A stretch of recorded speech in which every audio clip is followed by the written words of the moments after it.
नमस्कार दोस्तों, कैसे हो आप लोग। स्वागत करता हूं आपको एजू हब पर। मैं चंदन कुमार आज आपको पॉलिटी का सिलेबस डिस्कशन लेकर आया हूं। इसमें यह एक एनटीपीसी ब्रह्मास्त्र बैच है जिसमें 40 डे का क्रैश कोर्स है, जिसमें मैं आपको पॉलिटी के बारे में बताऊंगा और बताऊंगा कि कैसे आसान तरीके से एनटीपीसी को हम क्रैक कर सकते हैं। आइए जानते हैं कुछ संक्षिप्त में मेरे बारे में। मेरा नाम चंदन कुमार है। मेरा क्वालिफिकेशन मैं पॉलिटिकल साइंस ऑनर्स और पीजी इन पॉलिटिकल साइंस दिल्ली यूनिवर्सिटी से किया हूँ। मुझे 3 साल का टीचिंग एक्सपीरियंस है और मैं several times SSB interview face कर चुका हूँ और ऑल्सो बीपीएससी इंटरव्यू फेस कर चुका हूँ। तो हम जानते हैं एनटीपीसी जानने से पहले हम जानते हैं कि इसका एग्जाम पैटर्न क्या होता है, कौन कौन से सवाल कितने कौन से सब्जेक्ट होते हैं, कौन कौन से सवाल होते हैं, कितने क्वेश्चन आते हैं, किसको ज़्यादा इंपॉर्टेंस देना चाहिए किसको नहीं। वैसे तो हर सब्जेक्ट का अलग ही इंपॉर्टेंस है, लेकिन मैं यहाँ पर आपको जनरल अवेयरनेस में पॉलिटी पढ़ाऊँगा, इसलिए मेरा ज़्यादा फोकस जनरल अवेयरनेस पर ही रहेगा। सो हम आकर देखते हैं कि अगर हम देखें इसका एग्ज़ाम का पैटर्न, तो क्या है कि इसका CBT 1 होता है और टायर 2 CBT 2 होता है। इसमें क्या है कि अगर मैथमेटिक्स के बारे में देखें तो इसमें 30 क्वेश्चन पूछे जाते हैं। मैथमेटिक्स में 30 क्वेश्चन पूछे जाते हैं और जनरल इंटेलिजेंस में 30 क्वेश्चन जिसमें रीजनिंग वगैरह होता है। और मेन आ गया मुद्दा जनरल अवेयरनेस, जिसमें 40 क्वेश्चन पूछे जाते हैं CBT 1 में। अगर हम CBT 2 को देखें तो उसमें क्या है 50 क्वेश्चन पूछे जाते हैं। तो टायर 1 में 40, टायर 2 में 50, तो सोचिए 90 क्वेश्चन कितना इंपॉर्टेंट होगा। और जनरल अवेयरनेस में अगर आप देखोगे तो सिर्फ पॉलिटी नहीं पढ़ना है आपको, बहुत सारे सब्जेक्ट आ जाएंगे, जैसे पॉलिटी आ गया, हिस्ट्री आ गया, इकोनॉमिक्स आ गया, ज्योग्राफी आ गया, जनरल साइंस आ गया, करंट अफेयर्स आ गया। तो एक बहुत ही बड़ा सिलेबस है और इसको हम एक किताब उठा के अगर पढ़ने बैठ गए तो कभी सक्सेस नहीं हो पाएगा हमें। तो हमें क्या करना है, हमें टारगेट लेके पढ़ना है। प्रीवियस ईयर क्वेश्चन के हिसाब से हमें देखना है कि कौन से सब्जेक्ट में कितने सारे क्वेश्चन पूछे गए हैं, कौन से टॉपिक से क्वेश्चन पूछे जाते हैं, क्या इंपॉर्टेंट है और क्या इंपॉर्टेंट हमारे लिए नहीं है। हम आज उसको फोकस करेंगे। तो देखिए जनरल अवेयरनेस CBT में 50 क्वेश्चन पूछे जाते हैं और इसमें क्या है, इसमें 40 क्वेश्चन पूछे जाते हैं। तो अगर हम आते हैं कि जनरल अवेयरनेस में भी कौन कौन से सिलेबस है, तो इसमें देखिए जनरल अवेयरनेस में सबसे पहले आपका नेशनल और इंटरनेशनल करंट इवेंट्स है, जिसको हम करंट अफेयर्स भी बोलते हैं, उसके बारे में पूछा जाएगा। गेम्स और स्पोर्ट्स है, जैसे सपोज करो कि कोई गेम्स हो रहा है, जैसे IPL हो रहा है तो उसके बारे में पूछा जा सकता है। कोई फुटबॉल गेम हुआ, टेनिस हो गया, इसके बारे में पूछा जा सकता है। आर्ट एंड कल्चर हो गया, इंडियन लिटरेचर हो गया, मोनूमेंट्स हो गया, जनरल साइंस हो गया जिसमें फिजिक्स, केमिस्ट्री और बायोलॉजी आपको आ जाएगा। एब्रीविएशन आ गया, ट्रांसपोर्टेशन आ गया, इंडियन इकोनॉमी आ गया, फेमस पर्सनालिटीज़ जैसे अपॉइंटमेंट हो गया, कैग का नया अपॉइंटमेंट हुआ है। और अब अगर न्यूज़ पेपर पढ़ते होगे तो देखोगे कि जम्मू कश्मीर का जो गवर्नर है वो नए अपॉइंट हुए हैं। तो क्या है कि ये फेमस पर्सनालिटीज़ में आ गया इंडिया और वर्ल्ड के। अभी सपोज करो कि USA का इलेक्शन चल रहा है, तो मे भी हो सके कि कुछ दिनों में नया प्रेसिडेंट मिल जाएगा USA का, तो वो क्वेश्चन में आ सकता है। गवर्नमेंट के प्रोग्राम्स स्कीम के बारे में पूछा जा सकता है, हिस्ट्री के बारे में पूछा जा सकता है। उसके बाद ज्योग्राफी हो गया, इंडियन पॉलिटी हो गया। वैसे अगर आप देखोगे तो इतना सारा सिलेबस है। इन्वायरमेंट हो गया, आपको साइंस टेक हो गया, इतने सारे सिलेबस है। अब हम पढ़े कैसे? तो जब तक आपका एक प्रॉपर तरीके से गाइडेंस नहीं मिलेगा, प्रॉपर तरीके से प्लानिंग नहीं होगा, आपको ये नहीं पता लगेगा कि पढ़ना क्या है क्या नहीं। अगर आप किताब उठाएं और पढ़ना स्टार्ट कर दिए, पता लगा कि एक ही हिस्ट्री पढ़ते हुए ही पूरा टाइम निकल गया, बाकी तो कवर ही नहीं हुआ, तब कैसे करोगे आप? तो इसके लिए प्रॉपर स्ट्रेटजी अपनाना बहुत ही ज़रूरी है। और मैं आपको इंडियन पॉलिटी के बारे में बताऊंगा। इंडियन पॉलिटी इस एग्ज़ाम के बारे में, इस एग्ज़ाम को लेकर कितना इंपॉर्टेंस रखता है, उसको कैसे हम करें। इंडियन पॉलिटी देखो तो अगर आप देखोगे तो बहुत ही वास्ट है, लेकिन सब हमको पढ़ना नहीं है। अगर हम पढ़ने बैठे पूरा सिलेबस पूरी इतनी वास्ट है कि अगर पढ़ने बैठे तो 1-1.5 साल लग जाएगा। लेकिन हमें क्या करना है, हमें 40 दिन में ही इस कोर्स को कंप्लीट करना है। और कैसे करेंगे? स्ट्रेटजी बना के करेंगे। कौन से हमें पढ़ना है, किससे क्वेश्चन आ सकते हैं, किससे क्वेश्चन नहीं आएगा और किसको हम स्किप करें, इस हिसाब से हम पढ़ेंगे। तो अगर आप देखोगे इंडियन पॉलिटी के बारे में, तो अगर आप प्रीवियस ईयर क्वेश्चन का एनालाइज करोगे तो टोटल क्या है, टायर 1 में 40 क्वेश्चन है, टायर 2 में आपके 50 क्वेश्चन है। तो अगर इंडियन पॉलिटी को ही हम देखें तो क्या है कि ये मिनिमम क्वेश्चन 5 और मैक्सिमम 7 से 8 पूछा जा सकता है। समझ रहे हैं? तो सोचो, और क्वेश्चन का लेवल होता है कि आपको क्वेश्चन आसान पूछेगा लेकिन इस तरह से पूछेगा कि आप कंफ्यूज हो जाओगे। जैसे क्वेश्चन पिछली बार पूछ दिया था कि कितने फंडामेंटल राइट्स हैं, ऑप्शन में था 5, 7, 6, 8। तो क्या है, क्वेश्चन तो आसान है लेकिन अगर आप इसको डिटेल में नहीं पढ़ोगे तो नहीं बन पाएगा। जैसे सपोज करो कि अभी फंडामेंटल राइट्स कितने हैं, 6 हैं, पहले कितना था, 7 था, तो 7 से 6 कब हुआ उसको हमें देखना है। तो हमें क्या करना है कि अगर सपोज करो कि 5 से 8 क्वेश्चन है, अगर आप इसको नेग्लेक्ट कर देते हो तो सोचो, इजी क्वेश्चन है, पूछने का तरीका डिफरेंट है, लेकिन अगर आप चाहो तो कर सकते हो। अगर हम आप मिल के करें तो कर सकते हैं। अगर आप छोड़ दोगे तो सोचो आप कहाँ पहुँचोगे, आपसे कितने आगे लड़के भाग जाएंगे, आप रेस से बाहर हो जाओगे। तो कभी भी कोई भी सब्जेक्ट को लाइटली नहीं लेना है, लेकिन पढ़ना है, लेकिन स्मार्ट तरीके से। हार्डवर्क तो गधा भी करता है, हमें क्या करना है, हार्डवर्क के साथ स्मार्ट वर्क करना है।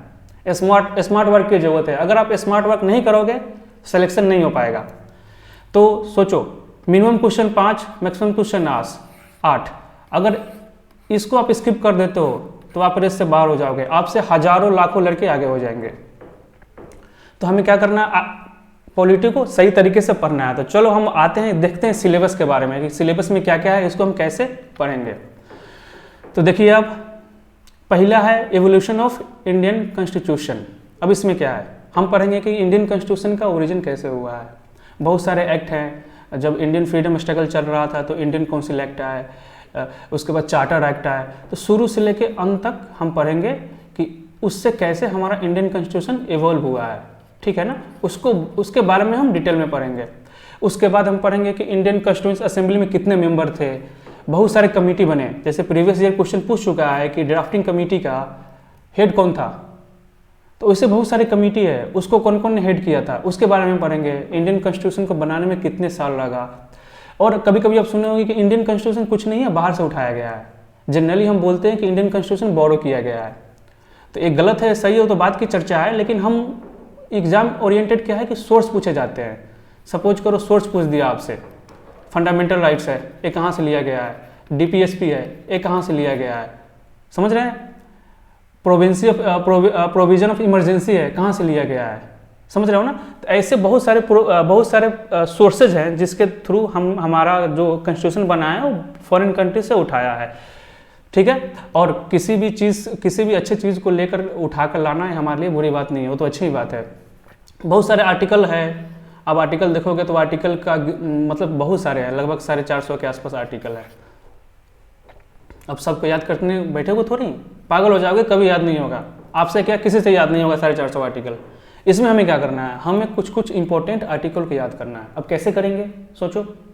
सपोज कर लो कि न्यूज़ में क्या क्या है, जैसे सपोज करो अभी इलेक्शन चल रहा है, बिहार में इलेक्शन आने वाली है, तो इससे क्या है, इलेक्शन कमीशन का जो आर्टिकल जो होता है 324 वो इम्पोर्टेंट आ गया।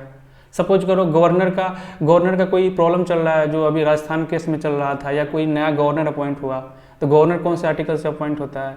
सपोज करो प्रेसिडेंट हटने वाला है तो इम्पीचमेंट होता है, कौन से आर्टिकल के अंदर आता है।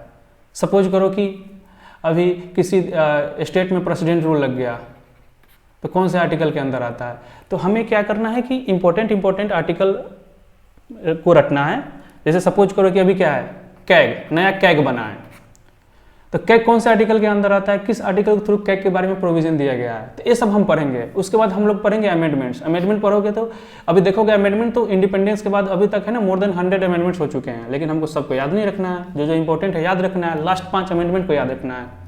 तो इस सब के बारे में हम पढ़ेंगे प्रॉपर तरीके से, प्रॉपर फाइनलाइज करके पढ़ेंगे कि हम लोग को क्या पढ़ना है, क्या नहीं पढ़ना है, किसको स्किप करना है, किसको स्किप नहीं करना है। आइए next, special features of the constitution. जैसे क्या बोलते हैं, इंडिया सोवरेन कंट्री है। सोवरेन का मतलब क्या होता है भाई बताओ। नेक्स्ट है रिपब्लिक। सब बोलते हैं ना India is a Republic country, तो आपको पता है रिपब्लिक का मतलब क्या होता है। सेकुलर का मतलब क्या होता है, सेकुलर कब आया था, कॉन्स्टिट्यूशन में था भी या नहीं था, बाद में ऐड किया इंदिरा गांधी के समय में, कौन से कॉन्स्टिट्यूशनल अमेंडमेंट के थ्रू ऐड किया गया, ये सब हमें देखना है। ये सब हम धीरे धीरे पढ़ेंगे। उसके बाद फेडरल और यूनिटरी फीचर्स के बारे में पढ़ेंगे। अब देखो आर्टिकल 1, 2, 3, 4 ऐसे ही इंपॉर्टेंट है। क्यों इंपॉर्टेंट है, क्योंकि अभी JNK को यूटी में कन्वर्ट कर दिया गया है। कौन से आर्टिकल के थ्रू करते हैं, इसमें सिंपल मेजोरिटी चाहिए या स्पेशल मेजोरिटी चाहिए, या सिंपल मेजोरिटी और स्पेशल मेजोरिटी क्या होता है, ये सबसे बड़ी सवाल है। कौन से आर्टिकल के थ्रू होता है, आर्टिकल 368 क्या है, सब हम पढ़ेंगे, ठीक है। उसके बाद प्रियम्बल, प्रियम्बल को क्या बोलते हैं? मिनी कॉन्स्टिट्यूशन बोलते हैं। प्रियम्बल को हम मिनी कॉन्स्टिट्यूशन बोलते हैं। क्यों बोलते हैं? प्रियम्बल कॉन्स्टिट्यूशन का पार्ट है या नहीं है, इससे कौन प्रियम्बल को अमेंडमेंट कर सकते हैं या नहीं है, इससे कौन से केसेस रिलेटेड है। आपको एक केस याद होगा जो हर बंदे के जबान पर होती है, जिसको बोलते हैं केशवानंदन भारती केस।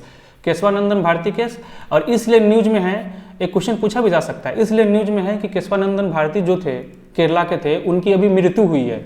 ठीक है, तो एक कब हुआ था केस, इसमें एक जुडिशियरी एक नया कंसेप्ट लेके आया था, बेसिक स्ट्रक्चर। इसके बारे में हम लोग पढ़ेंगे।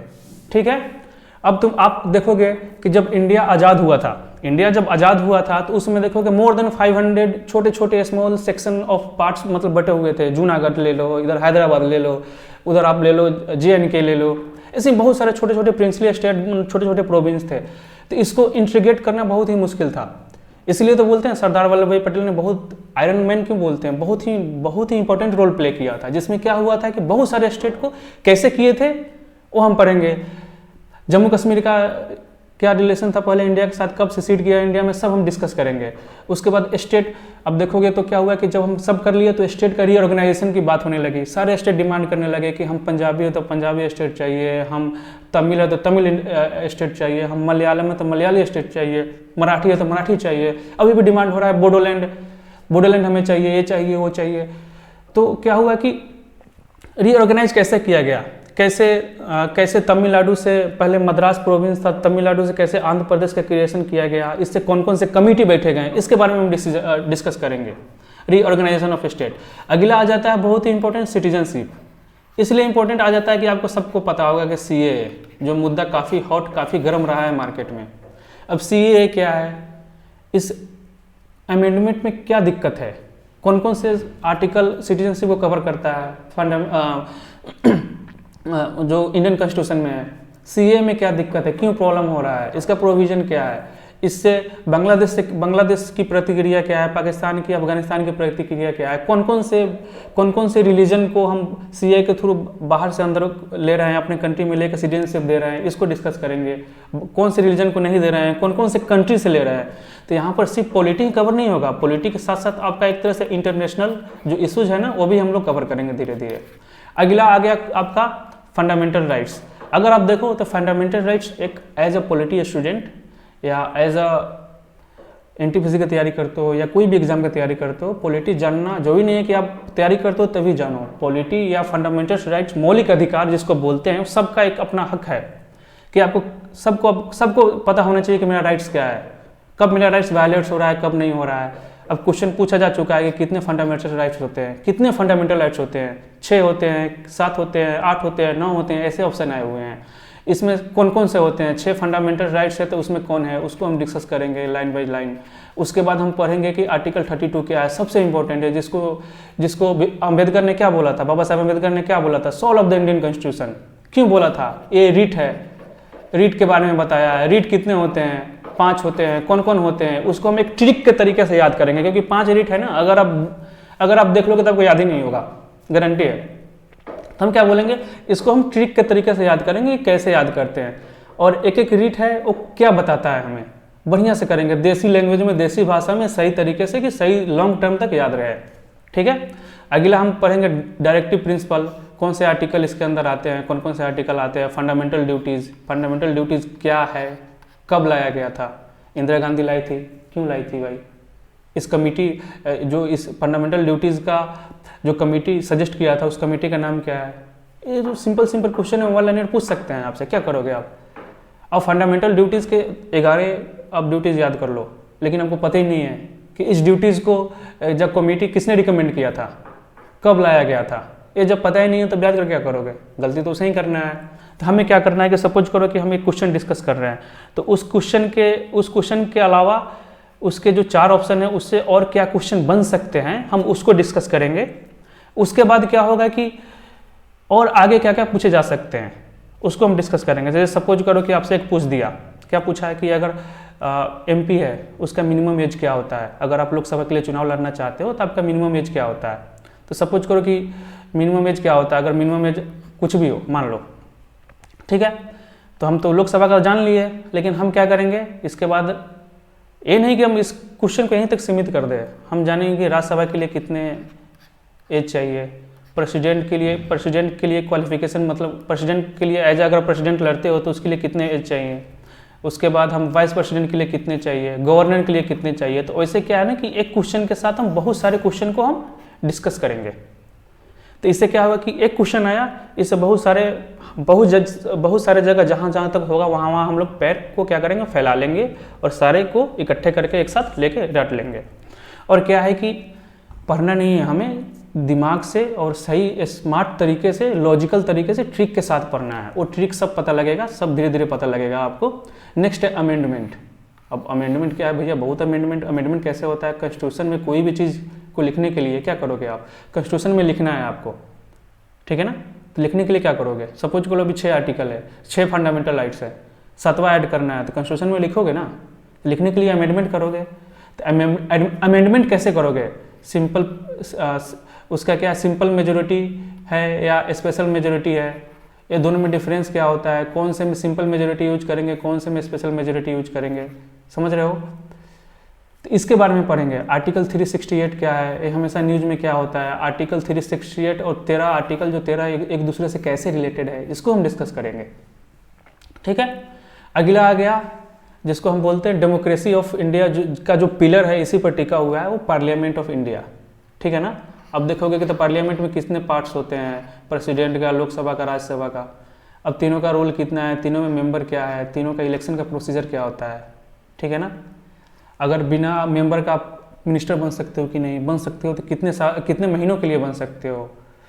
तो जो ओवरऑल पार्लियामेंट का सेशन है, मैक्सिमम सेशन, मिनिमम सेशन साल में कितने बार आना चाहिए, तो इस सब के बारे में हम डिस्कस करेंगे, ठीक है ना। तो सबसे इंपॉर्टेंट चैप्टर है पार्लियामेंट ऑफ इंडिया, ये सबसे ज़्यादा क्वेश्चन इससे पूछे भी जाते हैं। वैसे ही पार्लियामेंट के बाद एग्जीक्यूटिव पढ़ेंगे, यूनियन एग्जीक्यूटिव, तो साथ में साथ हम लोग स्टेट एग्जीक्यूटिव भी पढ़ लेंगे। स्पेशल पोजीशन ऑफ JNK, सोचो 370, इसको क्या किया गया, हटा दिया गया है। क्यों हटाया गया, 370 क्या था, टेम्परेरी था कि नहीं था, क्यों हटाया गया है, कैसे हटाया गया है, अभी क्या स्थिति है JNK का, उसके बारे में पढ़ेंगे। म्यूनिसिपैलिटीज, पंचायत, ये क्या है कि जनरली बोला जाता है ना कि गुड गवर्नमेंट नहीं चाहिए हमें चाहिए गुड गवर्नेंस। अब गवर्नेंस क्या होता है, अब भैया क्या है कि ऊपर से तो हम पैसे फेंकते हैं लेकिन नीचे पहुंचेगा तब ना। राजीव गांधी क्या बोले थे कि हम 1 रुपये ऊपर से चलता है तो नीचे पहुंचते पहुंचते बहुत ही 54 से भी नीचे के आसपास पैसे बचते हैं। मतलब क्या है, अगर हम कोई भी कंट्री, अपने कंट्री में कोई भी इंफ्रास्ट्रक्चर या कुछ भी डेवलपमेंट करना चाहते हैं, सपोज कर ले कि हम दिल्ली में बैठे हुए हैं, आपके गाँव में क्या प्रॉब्लम है हमें कैसे पता, वो तो आपको पता होगा ना। जब तक हम आपको पावर नहीं देंगे, आप कैसे डिसाइड करोगे कि मेरे गांव में प्रॉब्लम है। हम दिल्ली में बैठ के हम बता नहीं सकते कि आपके गांव में क्या प्रॉब्लम है।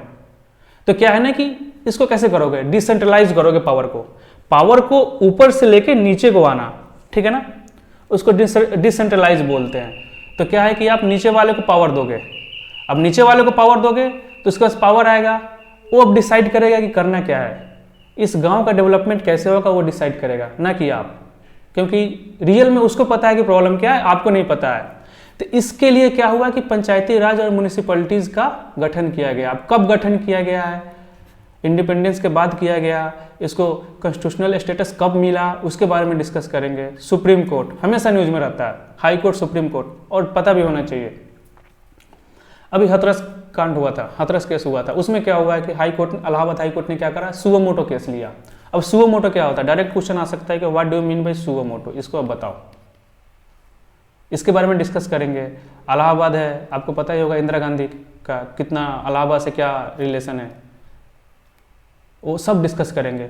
सुप्रीम कोर्ट में अभी बहुत सारे केसेस चल रहे थे, राम टेम्पल चल रहा है, EWS का जो गरीबों के लिए जो रिजर्वेशन मिला है 10%, उसका मुद्दा चल रहा है। तो ये सब मुद्दा जो भी है, सुप्रीम कोर्ट से कौन कौन से आर्टिकल है, सपोज करो कि पिछले साल फांसी लगा जो निर्भया कांड में था, निर्भया जो केस में थे, तो रिव्यू पिटीशन क्या होता है, आर्टिकल 142 का क्या रिलेशन है, आर्टिकल 137 क्या होता है, सुप्रीम कोर्ट का कौन से आर्टिकल कहाँ तक है, क्या क्या इंपॉर्टेंट है, सब डिस्कस करेंगे, ठीक है।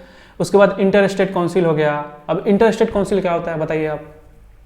सपोज करो आप कि एक स्टेट और दूसरे स्टेट या स्टेट और सेंटर के बीच में कोई डिस्प्यूट होता है, तो आप क्या करोगे, अब लड़ने तो नहीं लग जाओगे ना, गाली गलौज तो नहीं करोगे ना, क्या करोगे, मुद्दे को डिस्कशन से आप क्या करोगे, सॉल्यूशन निकालोगे।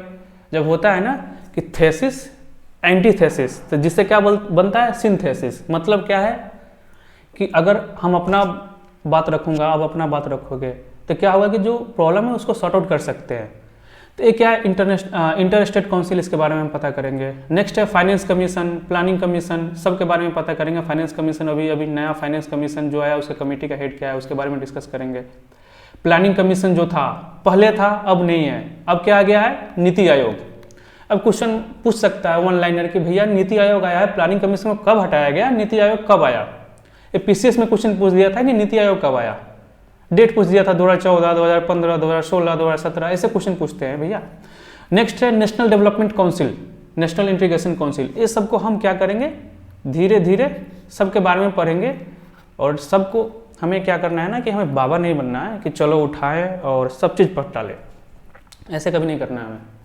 हमें क्या इंपॉर्टेंट है, वन डे एग्जाम के लिए क्या क्या क्वेश्चन पूछा जा सकता है, उसी को टारगेट करना है, ना कि पूरे को कहानी हिस्ट्री लेके पढ़ना बढ़ जाना। अगर पूरे हिस्ट्री पढ़ोगे तो पार्लियामेंट्री आपको 1-2 महीना में कंप्लीट होगा, तो ऐसे नहीं करना है हमें पूरे स्ट्रेटजी के साथ पढ़ना है। नेक्स्ट आ गया आपका इंटरनेशनल रिलेशन। अब देखो, सॉरी इंटरनेशनल रिलेशन बोल रहा हूँ, इंटर स्टेट रिलेशन। अब देखो इसमें क्या होता है, अभी आप इसका नाम सुने होंगे जीएसटी के बारे में। तो जीएसटी आया है, जीएसटी से क्या हुआ कि इसमें एक प्रोविज़न है कि बहुत सारे स्टेट को लॉस हुआ है पैसा, तो उसमें सेंटर है ना कंपनसेट करेगी। अब लॉकडाउन के कारण, कोविड-19 के कारण सेंटर के पास पैसा ही नहीं है, तो उसने मना कर दिया कंपनसेट करने से। तो क्या हुआ कि बहुत सारे स्टेट नाराज़ हो गए, बहुत सारे स्टेट बोल रहे हैं कि हम जाएंगे सुप्रीम कोर्ट में। तो क्या है ना कि एक स्टेट दूसरे स्टेट, सेंटर और स्टेट का रिलेशन क्या है उसके बारे में हम डिस्कस करेंगे। यह एक फेडरलिज्म का बेसिक कंसेप्ट है, फेडरलिज्म क्या होता है वो भी डिस्कस करेंगे। नेक्स्ट है इमरजेंसी प्रोविज़न। अब इमरजेंसी जो पता होगा 3 टाइप्स के होते हैं इमरजेंसी प्रोविज़न। पहला क्या होता है बताइए आप, नेशनल इमरजेंसी, प्रेसिडेंट रूल तो सबको पता है। तीसरा का क्या होता है, फाइनेंशियल इमरजेंसी, ठीक है ना। तो इसके बारे में पता करेंगे हम, कौन कौन से आर्टिकल इसके अंदर आता है इसके बारे में पता करेंगे। यूपीएससी पीसीएस क्या होता है उसके बारे में पता करेंगे। इलेक्शन क्या होता है इसके बारे में पता करेंगे। इलेक्शन क्या होता है कि हम लोग क्या बोलते हैं कि India is always in election mode, हमेशा इलेक्शन, कहीं ना कहीं इलेक्शन होता है। अभी बिहार में इलेक्शन है, बिहार में खत्म हो जाएगा तो बाई इलेक्शन है, बाई इलेक्शन खत्म हो जाएगा तो यूपी में इलेक्शन आ जाएगा, यूपी में खत्म हो जाएगा तो उत्तराखंड में आ जाएगा। तो क्या है ना कि इलेक्शन कमीशन का ड्यूटी होता है कि हमेशा सालों भर इलेक्शन करवाते रहना। इसीलिए एक न्यूज तो क्या है कि आर्टिकल पूछ सकता है कौन से आर्टिकल के अंदर आता है, ठीक है ना। ये भी क्वेश्चन पूछ सकता है आपसे। अभी एक हमारे प्रधानमंत्री नरेंद्र मोदी ने क्या सजेस्ट किया था कि 1 नेशन 1 इलेक्शन होना चाहिए। जैसे 1 नेशन 1 कार्ड का बात चल रहा है ना, वैसे ही 1 नेशन 1 इलेक्शन होना चाहिए। अब 1 नेशन 1 इलेक्शन क्या होता है, उसके फ़ायदे क्या है, घाटे क्या है, ये तो थोड़ा बहुत डिटेल हो जाएगा, लेकिन थोड़ा बहुत नॉलेज होना चाहिए कि भैया 1 इलेक्शन 1 नेशन अगर कर देंगे तो क्या क्या हो सकता है, इसके बारे में थोड़ा बहुत हम देख लेंगे। नेक्स्ट है डिलिमिटेशन कमीशन ऑफ इंडिया। अब डिलिमिटेशन क्या होता है किसी को पता ही नहीं होगा। डिलिमिटेशन क्या, पढ़ना तो आता ही नहीं, पता कैसे होगा कि डिलिमिटेशन क्या बोलते हैं। देखो क्या है, अब क्या है कि कोई भी स्टेट ले लो, सपोज करो एक स्टेट है, इसके लोकसभा में कितने 16 मेंबर आते हैं। अब क्या है ना कि ये 16 मेंबर क्यों डिसाइड किया है, कैसे डिसाइड किया गया है, उनके स्टेट के पॉपुलेशन के हिसाब से, ठीक है ना। अब कॉन्स्टिट्यूएंसी 16, पूरे स्टेट का कॉन्स्टिट्यूएंसी 16 भागों में बांट दिया गया है, ठीक है। अब क्या है कि 16 से 17 हो सकता है इन फ्यूचर, या 17 से 16 से 15 हो सकता है, या इसी को हम रीएडजस्ट कर सकते हैं। अगर रीएडजस्ट करेंगे तो कौन करेगा है, तो इसके लिए होता है डिलिमिटेशन कमीशन ऑफ इंडिया, ठीक है ना, जो सेंसस जो होता है उसके अनुसार ये करता है। तो इसके बारे में हम लोग पढ़ेंगे, ठीक है। ऑफिशियल लैंग्वेज क्या होता है, हमारे देश का ऑफिशियल लैंग्वेज है या नहीं है, क्या हिंदी हमारे देश का ऑफिशियल लैंग्वेज है या नहीं है, इसके बारे में पढ़ेंगे, ठीक है ना। नेशनल सिंबल क्या होता है इसके बारे में पढ़ेंगे। तो ओवरऑल क्या होता है कि इतने सारे अब जो देख रहे हो, इतने सारे सिलेबस देख रहे हो ना, मोर देन सब, बहुत सारे सिलेबस में बहुत सारे टॉपिक हो गए। अब सब टॉपिक को आप धीरे धीरे डिटेल में पढ़ोगे तो कभी नहीं हो पाएगा। तो हमें क्या करना है कि 40 दिन में सही तरीके से शॉर्ट फॉर्म से सही स्ट्रेटजी बना के कौन कौन से चीज़ को पढ़ना है, कौन कौन से चीज़ को छोड़ना है, कौन से चीज़ एग्ज़ाम में पूछे जाते हैं। 5-10 साल का ट्रेंड देखो आप कि कौन से चीज़ एग्ज़ाम में पूछे जाते हैं, कौन से नहीं, किसको हम ज़्यादा फोकस करेंगे तो एग्जाम में पूछने का चांसेस ज़्यादा हो सकता है, समझ रहे हो ना, तो इस पर फोकस करेंगे। तो क्या है कि देखो क्या है, अब पहले ही बता चुका हूँ कि पॉलिटी में क्या है 5 से लेकर 7-8 के आसपास क्वेश्चन पूछ सकता है आपको, मैक्सिमम 8 पूछ सकता है, मिनिमम 5 पूछ सकता है। और टायर 1 में कितने क्वेश्चन पूछेंगे जनरल अवेयरनेस के 40 और टायर 2 में 50। तो सोचो कि 5 से 8 क्वेश्चन कितना इंपॉर्टेंट है आपके करियर के लिए, ठीक है ना। तो क्या है ना कि इसमें आप भी मेहनत करोगे, हम भी करेंगे, दोनों साथ मिलकर क्रैक करेंगे। और ये बहुत ही आसान है, इसमें घबराना नहीं है, बहुत ही आसान है। सही तरीके से पढ़ोगे, सही मेहनत करोगे, अच्छे से पढ़ोगे, मेहनत करोगे, ईमानदारी से पढ़ोगे तो एग्जाम निकालोगे। तो क्या है कि एक NTPC ब्रह्मास्त्र बैच हो रहा है, सिर्फ पॉलिटी में नहीं होगा, बाकी सब्जेक्ट में भी होंगे, ज्योग्राफी में होगा, हिस्ट्री में होगा, आपको रीजनिंग है, मैथ्स है, फिजिक्स, केमिस्ट्री, बायोलॉजी सारे में होंगे। और क्या है 40 दिन का क्रैश कोर्स है, इसमें आपको सही तरीके से बताया जाएगा कि कैसे एग्जाम को क्रैक करना है, ठीक है। और आशा करता हूँ कि आप भी मेहनत करेंगे और हम भी करेंगे और जी जान लगा के फोड़ देंगे, एग्जाम को क्रैक कर लेंगे, ठीक है। धन्यवाद।